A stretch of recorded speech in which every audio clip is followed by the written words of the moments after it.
The readings that we have today are so very rich. And so I'm just going to try to focus really in on one point. And that is the point of indifference or complacency. It's very telling in this gospel that here is this rich man, and it says that he sees Lazarus every day. He sees him by the gate. He sees them. And you would think, well, maybe he doesn't know him, right? Maybe that's why he never lifts a finger to help this man. But then in the judgment, then in that place, we see that he says to the Lord, he says, send Lazarus. He knows him by name. Send Lazarus to help me. But what is it that brings about this complacency in us? In today's first reading, we hear all those wonderful images, and we hear that, you're slothful just laying on your beds, that you like luxury, maybe entertainment. Yesterday afternoon, me and Father McNally were discussing the readings, and he said his favorite image from the first reading was that they drank wine from bowls. He said that's hard to imagine. And so we hear of this overindulgence, and that same theme is picked up about this rich man. When it describes his clothing, he's a man of luxury. He's a man who is gluttonous and eats sumptuous meals every day. And so we have to ask ourselves, what is it that makes us indifferent? And what does it mean to be indifferent? To be indifferent does not mean that not caring for someone. Doesn't mean that we don't care. It's not caring enough to act. It's not being moved or not moving to help someone. A number of years ago, when I was at the student parish, I went to a Sikh conference that took place in Indianapolis. And on the very last day of the conference, before the final Mass, Father Mike Schmitz got up and he gave a talk. And during his talk, he shared a story about indifference. And he shared the story. He said, on the way to the Sikh conference, he said he got on a plane to fly there. And as he was sitting, he was kind of back a ways. He said there was this girl who looked like, she was maybe the age of someone who might be going to Sikh since she's on a plane to Indianapolis.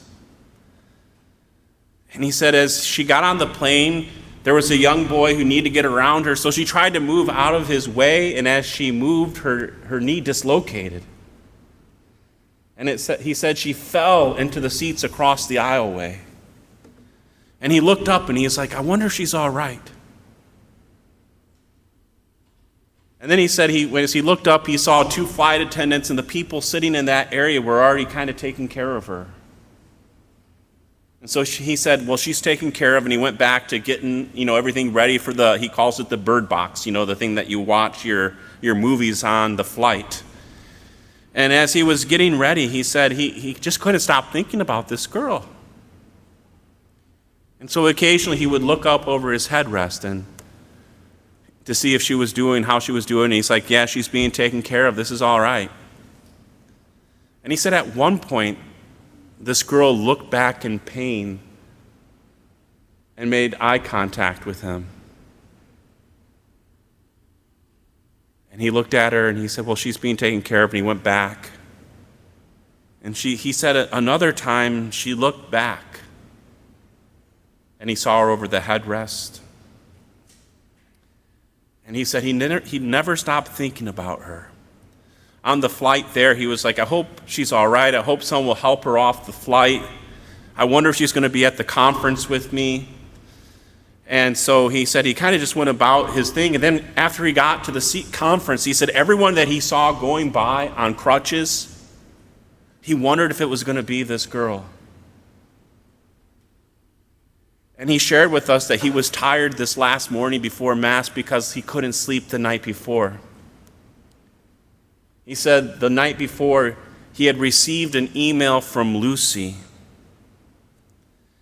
And the email from Lucy said, "Father Mike, on my way to Seek, I was so excited to be going, and especially when I saw you were on my plane.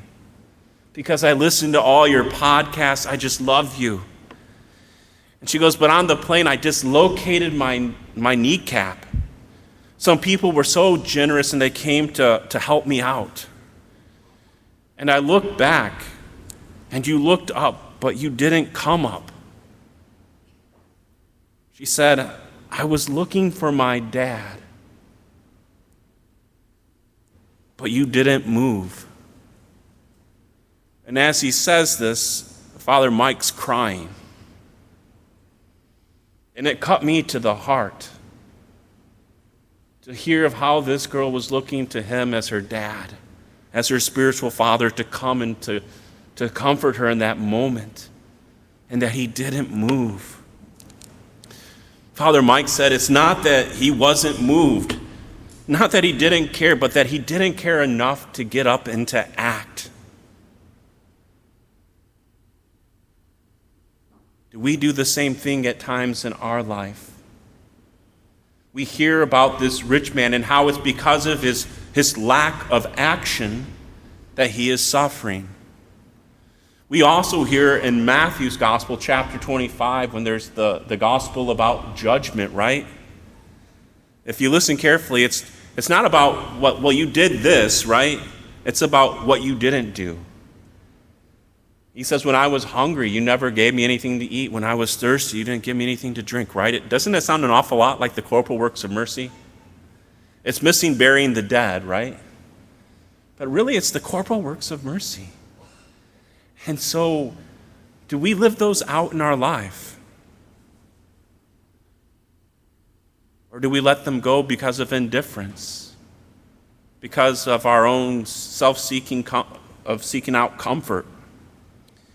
And as we are at this Mass today, I just invite you to think about, who is your Lucy in your life? Who is your Lazarus? Are we people who care enough to reach out, to act? As we come to this altar today to receive Jesus and his body, blood, soul, and divinity, let us ask the Lord for the grace today that we may be moved to action, that we might be those people who love as the Father loves us.